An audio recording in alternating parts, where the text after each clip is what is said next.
All right, gentlemen, we haven't seen the sun in a while, but in theory it exists still, right? Yeah, well, maybe people in airplanes can confirm that for us. That's actually one of the great things about flying is you're always into the sun.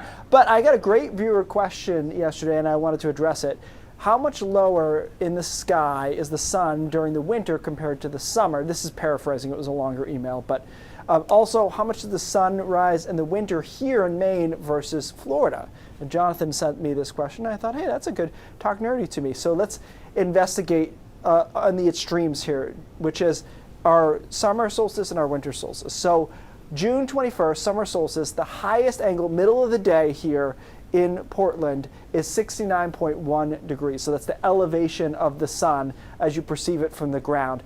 Remember, technically the solstice is when in the middle of the day on the equator, the sun is going to be 90-degree angle. But of course, we're not on the equator. We have some northern latitude, so this is the highest sun angle that we have all year. Let's compare that to our lowest sun angle, which is about where we're at right now, which is, yeah, I know, isn't that brutal? This is you trying to drive, and it's in your eyes the entire time. Oh, yeah. 22.4 is what we get down to at the lowest angle, and it stays obviously pretty low, and then incrementally gets back to that peak as we get into June. So it takes 6 months to get there. So if we compare the two, there is a pretty big delta there, obviously, between the 69 and the 22. That's the first part of the question. This has a lot to do, of course, with our latitude, as I mentioned. So the follow-up question was, okay, you know, in Florida, what is the lowest sun angle they ever get down to? Do you guys want to venture any guesses on this?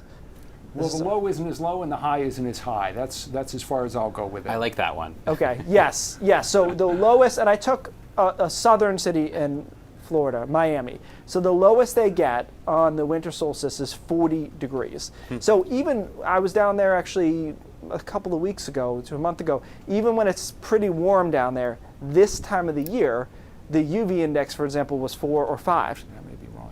No, yeah. Keep going. You had the right idea. I was just conferring with my colleague here because I think I may have given you the wrong answer. The low is not as low. That's true. Yeah, but the high is higher. Is higher. Yes, I realized that. Although I did not actually look that part of it up, but I want to say that it was in the high 70s because it only right over the equator is there actually that 90. But anyways, this explains a lot of things, of course. Including the fact that the sun always seems to be in your eyes this time of the year, and it has a harder time fighting through things like fog and low-level clouds and all that. So there you go. I don't know if it makes you feel better or worse.